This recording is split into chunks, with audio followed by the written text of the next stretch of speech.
안녕하세요, 여러분. 동멘토 릴리샤예요. 여러분, 우리 책 읽기가 굉장히 중요하다는 말을 많이 듣고 살잖아요.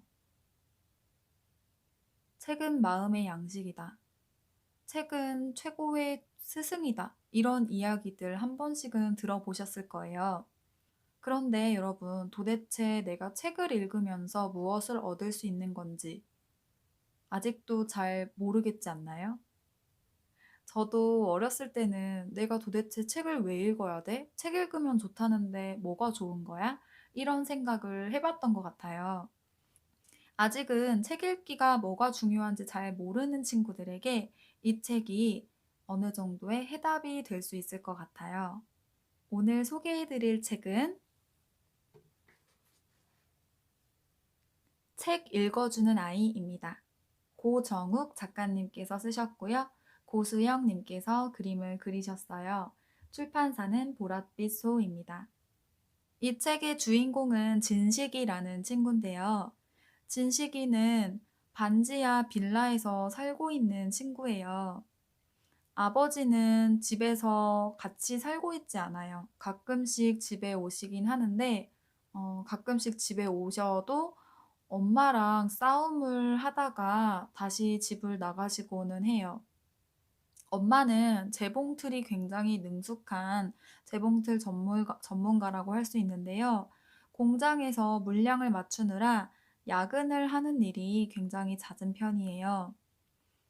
여러분, 야근이 뭔지 아시나요? 야근은 정해진 근무 시간, 일하는 시간 외에 더 일하는 시간을 이야기해요.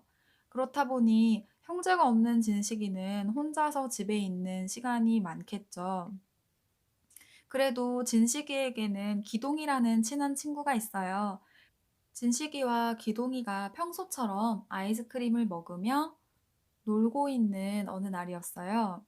마을에 있는 한 부잣집에서 아주머니 한 분이 나오시더니 진식이를 부르는 거예요. 진식이는 평소에 기차와 통을 삶아 먹었냐는 얘기를 들을 정도로 목소리가 큰 편이에요. 그런데 아주머니께서 목소리가 큰 진식이를 콕 집어서 집으로 들어와라. 소개할 분이 있다. 이렇게 부른 거죠. 겁이 난 진식이는 집에 들어가기를 망설였지만 기동이가 함께 용기를 내서 그 집에 들어가게 됩니다. 그 집에 살고 있는 집주인은 고청강이라는 작가님이었어요. 그 작가님은 하나 특징이 있었죠. 휠체어를 타고 계신 거였어요. 아마 다리가 불편하신 모양이었죠. 그리고 그 작가님은 진식이에게 놀라운 부탁을 합니다. 네가 우리 집에 와서 하루에 한두 시간 정도 책 읽기를 해주면 좋겠다. 대신 네가 일을 하는 거니까 내가 일한 대가는 꼭 주마. 진식이는 밤늦게 집에 돌아오신 엄마에게 그 작가님을 만나서 아르바이트 제의를 받은 것을 말씀드렸어요. 엄마는 처음에 진식이의 말을 듣고 그 작가가 믿을 만한 분이냐 의심을 하셨지만 그 작가가 쓴 책과 활동하는 내용을 보고는 그래, 가서 책을 읽어드려라. 대신에 돈은 절대 받지 말아라. 라고 허락을 해주셨어요. 진식이가 처음 책을 읽어드린 날, 작가님은 정말 진식이에게 그 대가로 돈을 주셨어요.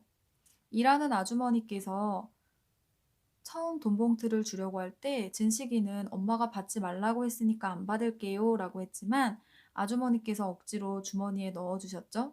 집에 들어와서 봉투를 열어보니 놀랍게도 10,000원이 들어있는 거예요. 진식이는 이 돈을 어머니께 보여드리고 저금통에 저축을 하게 됩니다. 그 뒤로도 작가님께서 주신 돈을 차곡차곡 모으게 되죠. 그런데 진식이에게 이런 평범하고 행복한 일만 일어나는 건 아니었어요. 진식이네 같은 학교에는 준걸이라는 굉장히 덩치가 큰 우락부락하고 친구들을 괴롭히기를 좋아하는 짓궂은 친구가 있었는데요. 준걸이가 진식이에게 호기심을 보이는 거예요. 준걸이는 진식이가 작가님의 집에서 아르바이트를 하면서 돈을 벌고 있다는 것을 알게 되었어요. 그래서 준걸이가 진식이에게 그 돈을 달라고 협박을 하게 되죠. 준거리는 굉장히 힘이 세고 덩치도 크기 때문에 진식이가 힘으로 붙어서는 준거리를 이길 수가 없었어요. 보통의 사람이라면 준거리가 때리는 신용을 했을 때 그냥 돈을 줘버리고 말았을지도 몰라요. 그런데 진식이는 며칠 동안 작가님께 책을 읽어드리면서 배운 게 있었거든요. 책 속의 주인공들이 갖고 있는 용기의 힘이었어요.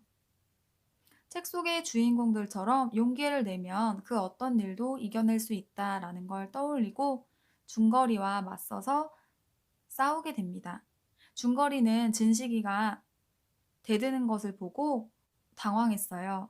그리고 진식이가 용기 내어 너 사람 때리면 안 돼. 나 이렇게 괴롭히면 안 돼. 라고 외치는 소리를 듣고 선생님들께서 준거리와 진식이의 싸움을 말리러 달려오셨죠. 준거리와 진식이는 싸웠기 때문에 교무실로 불려가게 되었어요. 준거리는 진식이 앞에서 힘으로 으스대고 진식이를 제압하려고 했지만 교무실에 불려가니 굉장히 겁먹은 표정이었어요. 왜냐하면 준거리는 이미 싸움을 너무 여러 차례 했고 많은 친구들을 괴롭혔기 때문에 이번에 또 진식이를 괴롭힌 걸 선생님들께 들키게 되면 굉장히 공경에 처하는 상황이었거든요. 진식이는 이 상황에서 책에서 배운 또 다른 교훈을 떠올리게 됩니다. 진정한 강자가 되는 법은 준거리의 잘못을 선생님께 일러서 준거리가 혼나게 하는 것이 아니라 준거리에게 기회를 한번 주는 거라는 것을 떠올리게 된 거죠.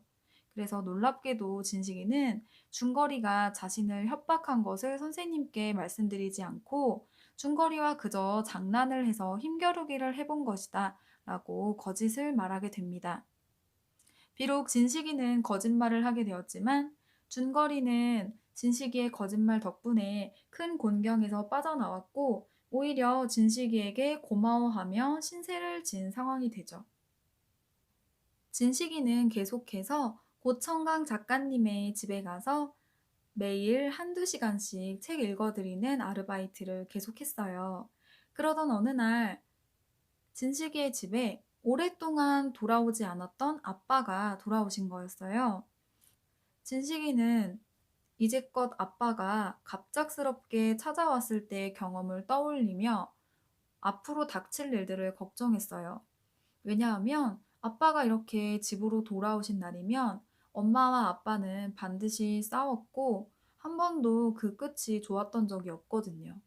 그러다가 책에서 읽은 교훈을 또 하나 떠올리게 되죠. 우리가 하고 있는 고민들 중에 4%를 제외한 고민들은 쓸데없는 고민이고 그 나머지 고민마저 내 힘으론 어떻게 해결할 수 없는 고민이라는 사실이었죠. 그것을 떠올린 진식이는 엄마가 집에 돌아오셨을 때 아빠를 보고 놀라지 않게 엄마에게 미리 연락을 드리게 됩니다. 그리고 평소처럼 책을 읽고 숙제를 하며 저녁 시간을 보내게 되죠. 아빠와 엄마가 싸우는 소리에 잠을 깹니다. 책을 읽고 달라진 진식이는 엄마와 아빠의 싸움을 보며 자기가 하고 싶은 말을 쏟아냅니다. 여러분이 생각해 보세요. 어른들 두 명이 싸우고 있는데 진식이 같은 어린 학생이 자기의 생각을 이야기한다고 해서 그 싸움을 말릴 수 있을까요? 어른들이 어린이의 이야기를 귀담아 들을까요? 보통은 그런 일이 생기지 않겠죠? 그런데 놀랍게도 진식이가 하는 말이 옳다고 아빠와 엄마는 생각하게 됩니다. 그리고 두 분은 싸움을 멈추게 되고 다음날 놀랍게도 세 가족은 따뜻한 아침밥을 같이 먹으면서 이야기를 나누게 돼요. 심지어 아빠는 지난 과거에 자신의 잘못을 반성하고 진식이와 엄마에게 앞으로 좋은 아빠, 좋은 남편이 되어주겠다는 약속도 하게 되죠. 이 모든 건 진식이가 고청강 작가님을 만나서 책을 읽어드리면서 배운 것들 덕분이었어요. 여러분, 대체 진식이가 아빠와 엄마에게 어떻게 했는지 궁금하지 않으세요? 그리고 고청강 작가님과 진식이 사이에서는 또 어떤 일들이 펼쳐질까요? 궁금하신 분들은 책 읽어주는 아이 꼭 읽어보시기를 바랍니다. 그럼 오늘의 책 소개는 여기서 마칠게요. 여러분 안녕히 계세요.